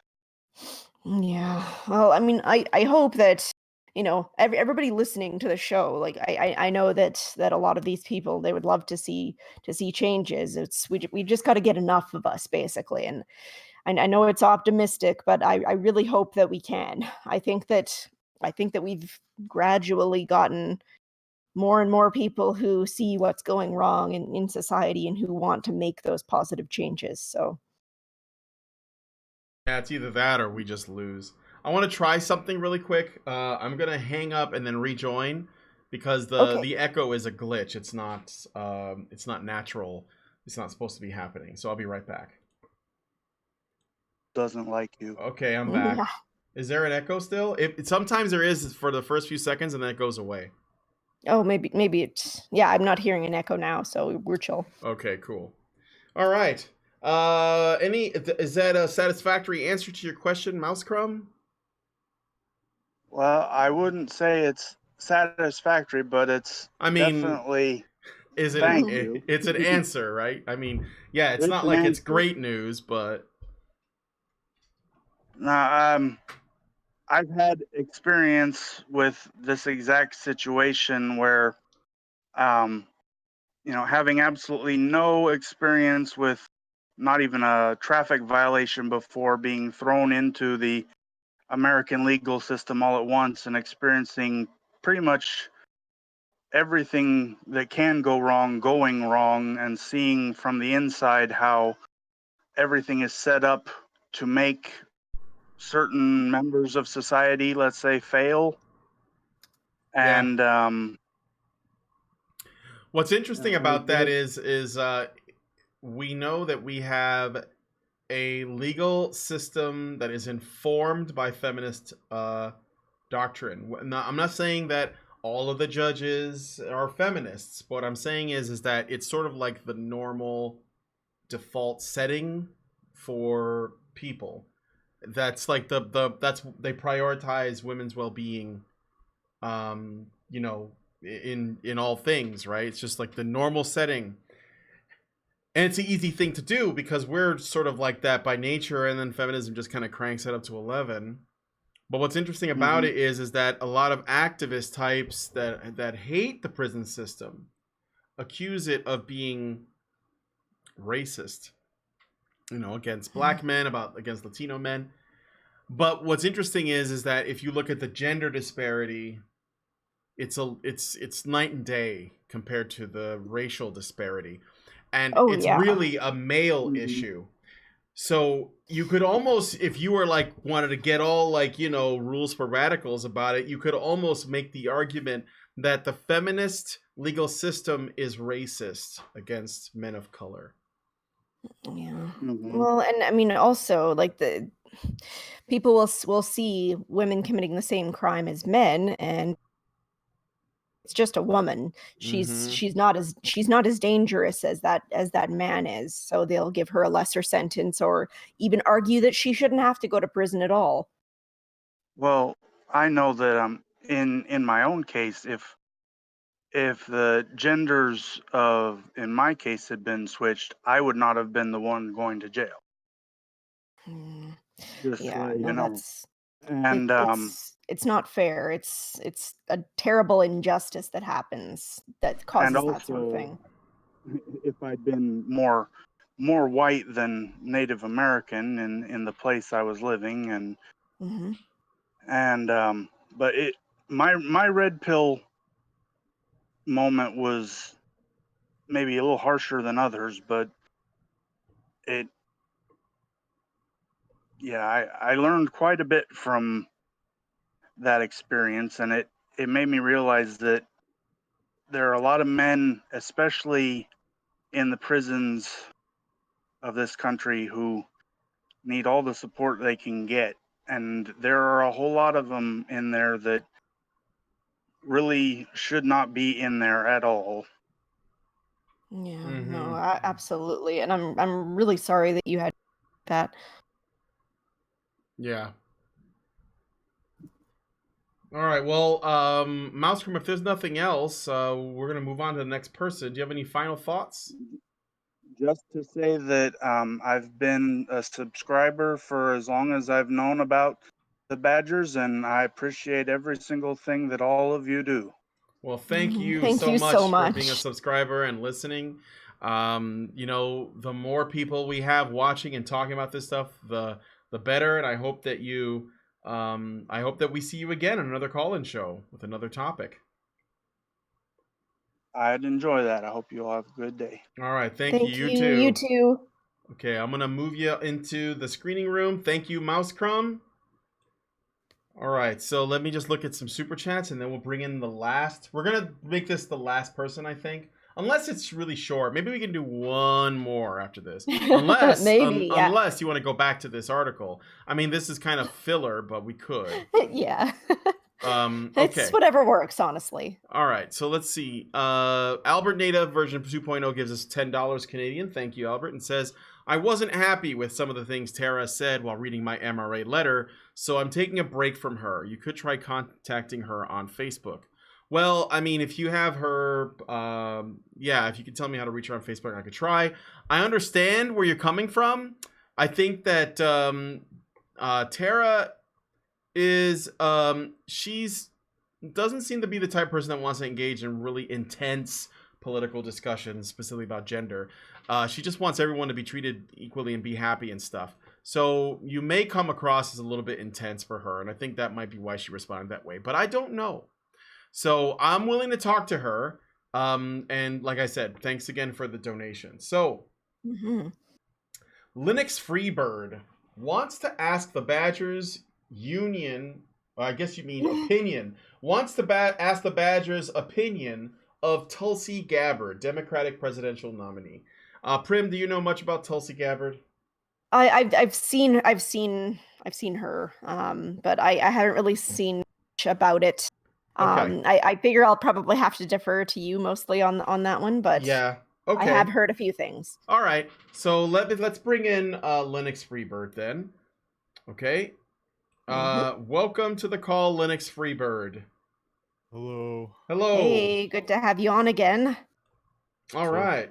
I know you have to leave soon, so I'll make this quick. The question is, what are your opinions on Tulsi Gabbard, and do you believe that she has the potential to support men's rights in the Oval Office? That's a good question. Okay, so I guess a little bit about Tulsi Gabbard. In case you don't know, Tulsi Gabbard is a 2020 presidential campaign, or she's running for president. She's a Democrat, and so she's up against a whole bunch of other people. They're doing the Democratic debates to see if they can get it narrowed down to their nominee. Yeah. She is, I believe that she's out of Hawaii. She is a member of the Hawaii House of Representatives, and she is a representative of Hawaii. And she was in the military, right? Yep, she's a female. She is actually, outside of one other person, she's the only female veteran in Congress, and she's the only one running for president. She is a very moderate Democrat. I'll put it that way. She's considered a very moderate Democrat. Most people who are like sort of center left or lean left, or even some people that are center right, they like Tulsi Gabbard and they like Andrew Yang. Those are the two most moderate Democrats running, the ones that seem the least shitty and phony. And Tulsi Gabbard seems like the kind of person that's very much willing to reach across the aisle, talk to people on the other side.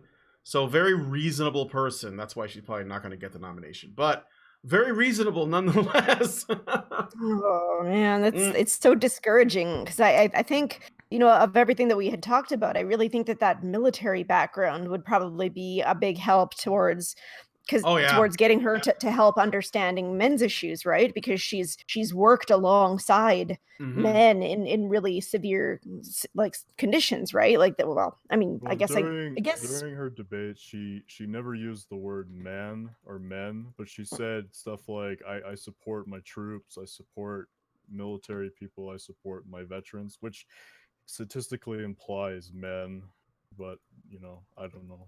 Yeah. It's hard for me to tell. I mean, it's no guarantee, of course, but I just figured that would be, that would endear somebody towards, because it is stereotypically men, and we have a lot to be grateful for there, right? So Yeah. I don't know. I on the one hand, I think that she's very anti-war. She's very in support of the troops. Her being a veteran reflects that.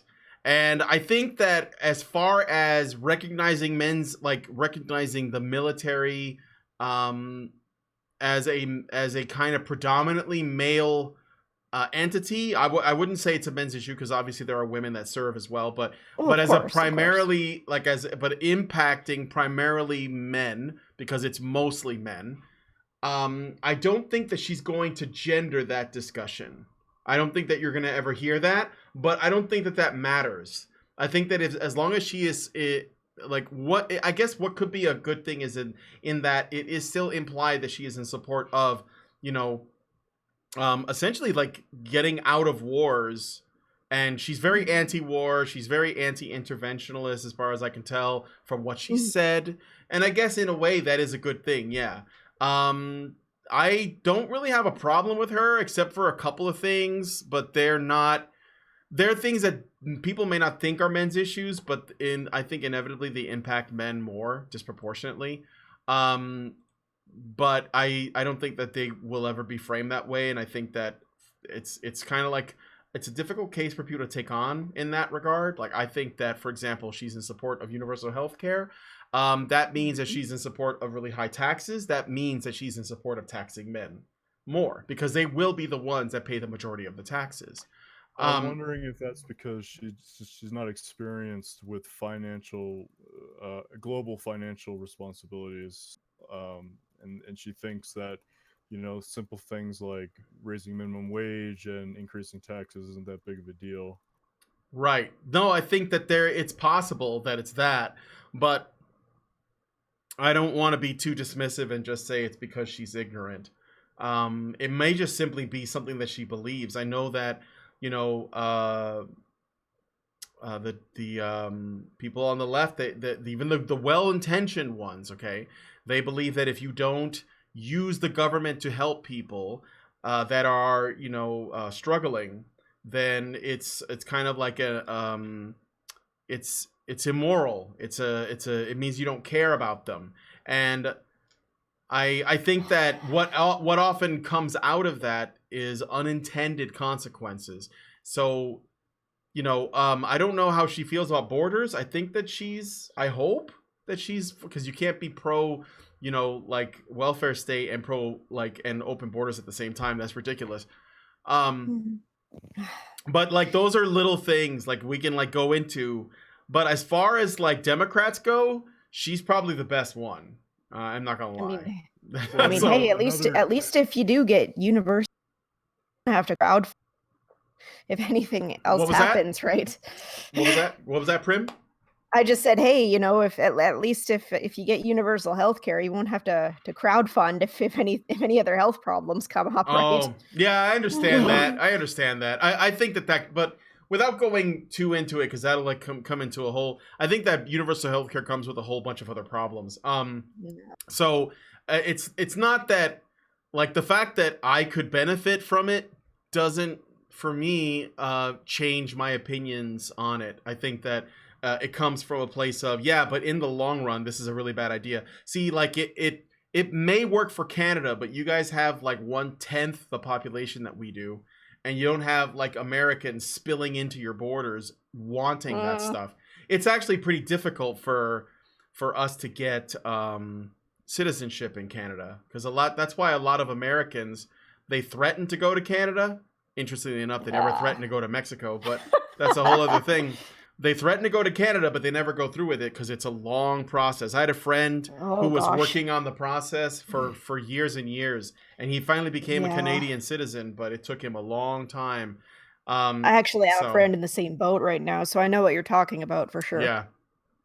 But anyway, that's probably how it should be if you're going to be offering people socialized healthcare. I mean, like, you don't want everyone to just have it because it's just not. It's just feasible? not. Yeah, it's not feasible. Like, exactly. Like, people in. I think there are countries in Africa where they have socialized healthcare, and people are dying in waiting rooms. So you know, it's just because you just don't have enough people. It's just not feasible. But anyway, Tulsi is. I think that as far as recognizing men's issues as a thing, I think that would be amazing. But I don't know how likely it is. I think that as far as like the people in politics you might go, be able to get her on radio because she recently did an interview with Joe Rogan. Yeah, I know. And I just saw a video of her in Florida where she was going to the detention center for the illegal children. Yeah. And she was threatening to use her Congress powers to go into the building and see the children there that are being imprisoned in that building. So she seemed very proactive in listening to people's complaints about certain issues. I don't know if it's possible for this specific channel to get her on because I don't think this channel is as big as Joe Rogan's, but it's possible. I don't know how you do it. I could try. I could send her an email. That would be really something. Yeah, it'd be great. I mean, I've surprised myself with who I've been able to get on a couple times. So, you know, I certainly could try. Yeah, that's worth a shot. So I don't know. What do you guys think? And also, what do you think about his question? Because again, I think that it's really interesting about. It's interesting that question about Tulsi's support for men's issues. I think that she could be worth talking to. So well, to broaden the question to make it easier to answer, you could answer the question: will she do anything that indirectly benefits men's issues? She doesn't have to recognize it as being for men's issues. No. But I think if she knew more about men's issues, we wouldn't we don't need to. I don't think that. Sorry, I don't think that MRAs want to gender discussions of men's issues. I think they just want men's issues to be included in the conversation. And I think that what the side effect of that is that interested, politically powerful feminists who are benefiting from the system that they've created don't want to gender the discussion, because if it genders the discussion, then their feminism is not needed. Something that is bigger is needed, right? So but yeah, we don't need it to be about men. We just want men to be included in a way that is meaningful, not in a way that just blames them. So okay, so someone said that you know what, I got a super chat, but it's not related to the Tulsi thing. I thought it was. Okay, so anyway, those are my thoughts. I know what platform she runs on, and it's kind of a mixed bag for me. Some things I'm more of a libertarian, so some of the stuff that she's talking about is like, you know, it's not realistic, or I wonder how it's going to be implemented. I know there are people who like her because she comes across as intelligent, well-spoken, thoughtful. She doesn't use identity politics, or at least she hasn't yet. She doesn't come across as corrupt, as pandery, and so people say, well, that's a good thing, right? That makes her the best candidate. And then in a lot of ways she is, but that's not enough to measure the worth of a candidate on. Now we got to see, what are the policies that you're putting forward, and how do those, like, how do our values line up with those? This is the reason why it's almost impossible to talk about other DMC candidates, because they're coming from the position of just, it's pure identity politics, orange man bad, alt-right, racism, reparations, all these crazy things, Green New Deal, whatever, where all of those things are like, you can't even have a conversation about them because they're just so retarded. But once you get someone who sounds really reasonable and they're not going crazy, then we'll say, okay, so what are the things that you actually do? Where do you stand on some of these real things? And then, like, what do I agree with and what do I don't? And with Tulsi, it's kind of a mixed bag, because there are some things that she's for, like the minimum wage, and she's pro-immigration. I'm not, on universal healthcare, I'm not for that, but those aren't men's issues in the short run, right? And then like there's other things, like I said, her willingness to try to bridge the gap, like to end polarization, that she's anti-war, that she's pro-veteran, all these things that I like. So, she's all right. As Democrats go, she's the best one. She's not just giving people $1,000 a month like Yang is, which is also retarded. Anyway, is that satisfactory? Yes. All right. Well, thank you, Mr. Freebird. Yeah, thanks for coming on to talk to us again. Yeah, do you have any final thoughts before we move on? Final thoughts? No, not really. All right. Well, thank you for coming on the show, Linux Freebird, and thank you for your brevity and thoughtfulness in your question. And I'll definitely see what I can do to try to reach out to Tulsi Gabbard. I don't expect much, but hey, you never know, right? I mean, yep. Warren Farrell ended up on Tucker Carlson, and I've had Warren Farrell on here, so Tulsi Gabbard was on Tucker Carlson. I think you already know this, but I mean, obviously, if you talk to her, don't be too forward with men's issues. You could be indirect, like talk about specific issues, like children, a lot of children in the U.S. who don't have a father. I mean, that's a big issue. Mm-hmm. You don't have to, you don't have to be too pushy about. I mean, I think you already do this though. Yeah. When you talk to other people. No, usually when we talk to like regular normie blue pill people, I don't open up with, women should not have gotten the vote. Like I don't. God. Rescind the vote. We have to build a time machine, go back and make women fight in our wars, and then give them the vote. No, that comes across as a little bit crazy.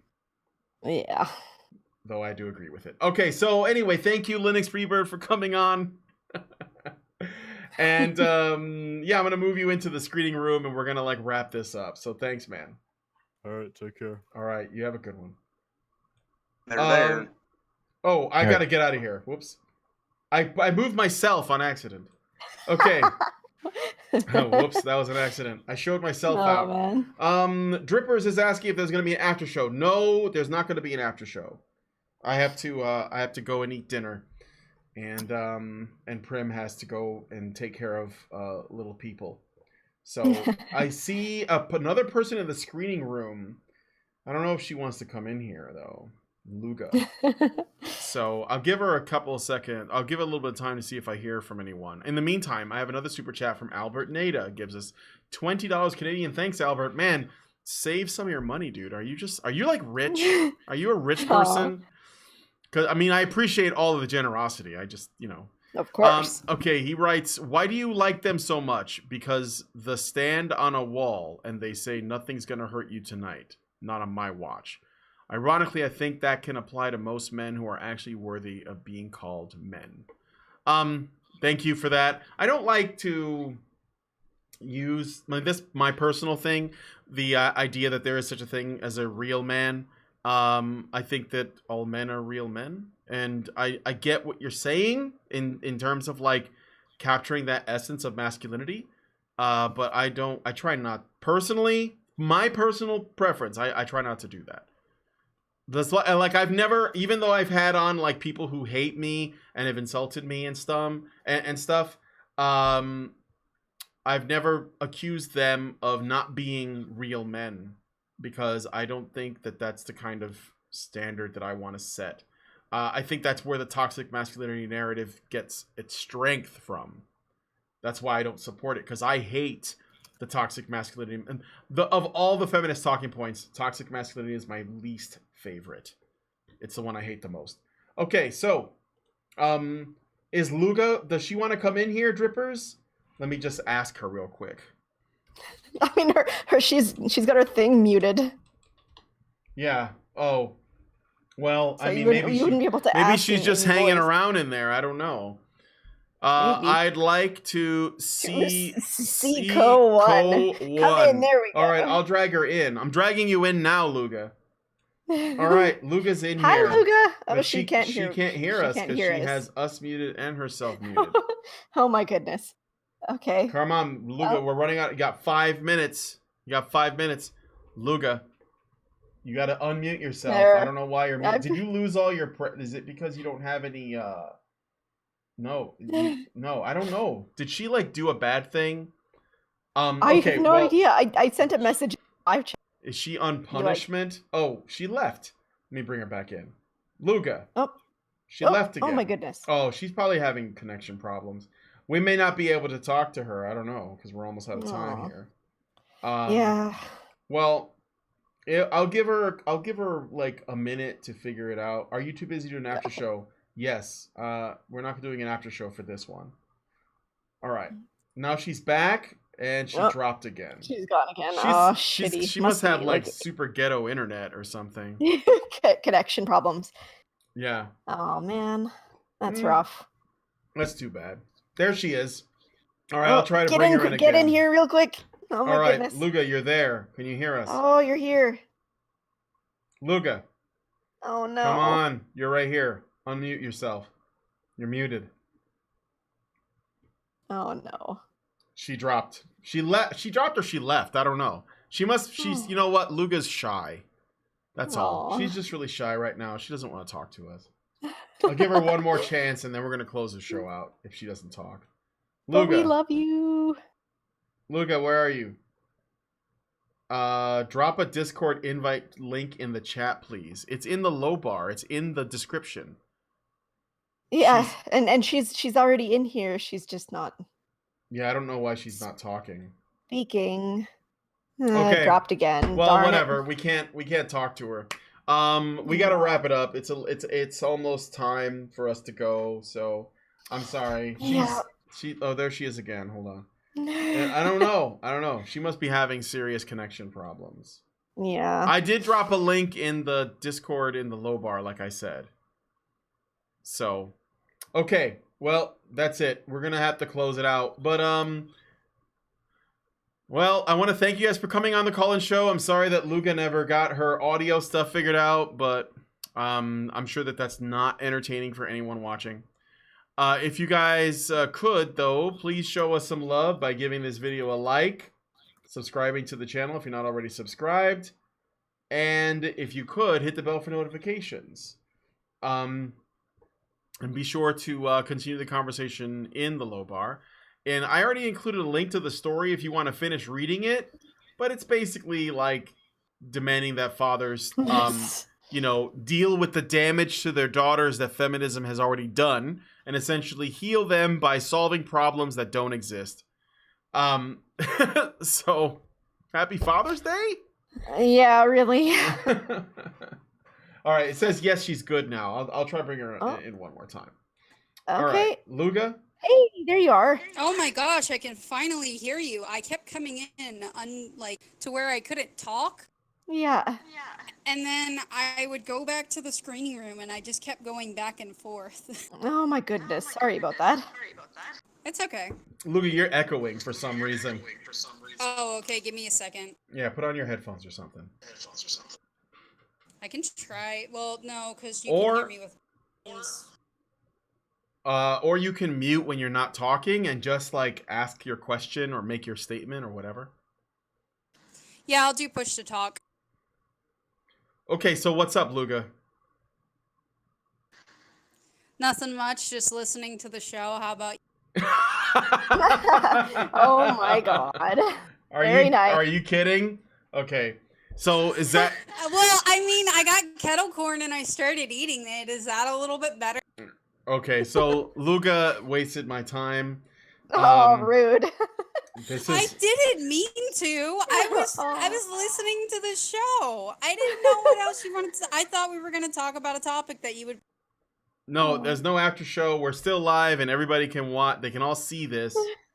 And I don't know if you know this, but when I brought you in, I did so as a representative of all women. So what you just did reflects on everyone, including Prim, and she is hurt. Oh my goodness. Gasp. This is unacceptable. I mean, I've been thinking, I finally started finalizing the idea of criminalizing single motherhood the way that we criminalize men who don't pay their child support. Oh. Hey, there we go. What do you think? I think it might work. Unfortunately, because it's something being against primarily women, that would never fly. But yeah, but I mean, think of it this way. You really wouldn't lose access to your kids, but as time went on, you would lose, like you can't go to don't have a job, you can't put your kids in daycare. If you're home all day, what are you doing? Like stuff like pretty much. I mean, honestly, I think that there's a lot in that discussion where it's like the way things are now is not at all in the best interests of the children, which is what everybody claims to be for, right? But yeah, it's right. And the thing about that is that it's like, okay, so things aren't in the best interests of the child. If we do this, I don't know how they're going to be in the best interest of the child. But like, let me tell you, being raised by a single mother, you're essentially raised by the state. You're raised by the state. Basically, yep. Yeah, you're thrown into daycare. I had this. I was thrown into daycare every day, and when my mom couldn't afford that, she would have her friends watch me, and her friends were pretty good. They were usually older, a little bit older than her, but like they were like decent people, Like I'm glad that her friends watched me instead of my grandma, because my grandma is like crazy, crazy lady. Well, I mean, I was primarily my father, and I mean daycare, but he always did his best to bring me along to work whenever he had to, if he couldn't get a sitter. I don't know, like sometimes the situation can be rough, but yeah, I know that there are people that are really frivolous about getting their kids into that single parent situation, right? And there should be a lot more restrictions on how that's allowed to work, because a lot of it just it's really not ideal right now. That's for sure. But there are some people who are legitimately in that situation for a rough reason, and we wouldn't want to get them in the crosshairs either. The thing about that is that they're so few and far between. Yeah, this is true. And like medical needed abortions, like, you have ovarian cancer, stuff like that, will almost always fly. Almost every single time will always fly. I think cases like that could be, excused. Like, okay, this woman, she was with a guy for like 5 years. He seemed all right. And then like he had a head trauma injury. He's not the same. She cannot raise this child with him any longer because, he's just not suitable to be a parent. I understand that, but that's not very common. And I'm sure the courts would be willing to work with her if that were the case. Yeah. Well, I don't know. You make a strong case. A strong case for that. I'd like to see what the penalties would be and what the how to meet the conditions and what we call it, especially because we have one for the fathers. We call them deadbeat dads. So we need one for single moms. Yeah. BT 1000s are taken, but yeah, and I mean, like I was raised in a primarily like Hispanic area, so it's like, growing up, like I did see people essentially raised by their abuelas, raised by their aunts, or like their mom, and their mom was just sitting at home doing nothing, and it's like, why is she collecting child support? She can't even hold down, like. I've seen women just get all these things, and all they use it for is their hair, their nails, clothing. They want a nicer car. I don't know how we do this, but I would be interested in making women chip in the way that men have to chip in. Yeah, pretty much. I mean, I know my me about situations where his dad would be sending would be sending money, and he would still go and see his dad and have torn up sneakers, and his dad would just be like, well, where is that money that I'm sending going to? This is unacceptable. And I definitely, I've said this before, but I really think that they're in situations where child support is being paid, there should be tighter restrictions on what that child support is allowed to be used on. If that is a thing, it has to be restricted like that. Otherwise, it just gives them free license to spend it on whatever crap they want. And again, it's not in the interest of the children, and it should be.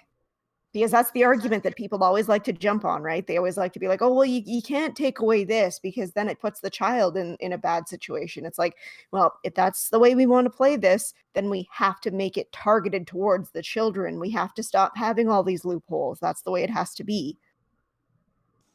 And, you know, just so people understand where I'm coming from, my mother fought to get child support from my father. He was a legitimate, like, deadbeat father, I guess you could call him. I don't know. He made a lot of kids to the point where if he gets pulled over in Florida, he immediately gets taken into custody because of his backlog child support. Like even for something like a ticket. So he's a Florida man. He's bad. Oh dear. He's not even like the fun kind of Florida man that's crazy. Like, okay, like let me tell you, my mother made a child with someone who did not have a driver's license because he had too many DUIs and would ride his bike from St. Pete to Tampa. Yeah. Do you know how far that is? No. It's far. Okay, so like imagine, God, how do I put this? It's like 40 minutes to an hour from Clearwater to Tampa, and you have to go across a sky bridge. Oh, is that like the scene from True Lies when they're driving to deliver the nuke and there's like a sky bridge? Might be that. Yeah, we have that. People like to jump off of it, but that's a whole nother topic. That's just more Florida person behavior. Well, yep. Yeah, it's, I don't know. Like I said, I think that's an interesting case. That could be its own. Maybe we'll do another call-in show. We can get into it more. But do you have any? I know that Prim really, really has to go. So do you have any other thoughts, Luga, before we get out of here? No thoughts. Well, good to hear from you as always. Except for you. Good to hear from you. Okay. No, you. I'm gonna move Luga out of here. Thanks for coming on, Luga. Okay, so that's it for us. We're going to go ahead and close out the show. As I said before, give us a like, leave a comment, subscribe, and hit the bell for notifications if you could. And yeah, I want to thank you guys for coming on. I want to thank Prim for coming on and joining us on the Men's Mental Health Call-In Show. No, of course. And we'll see you guys, well, I don't know. You know, Prim's got a really busy semester, but we'll definitely do another one soon, right? Right, yeah. Maybe in like 2 weeks or something, actually. All right, so maybe we'll see you guys in 2 weeks. Once again, thanks for coming on the Men's Mental Health and Call-In Show, and we'll talk to you guys later. Have a great night, everybody.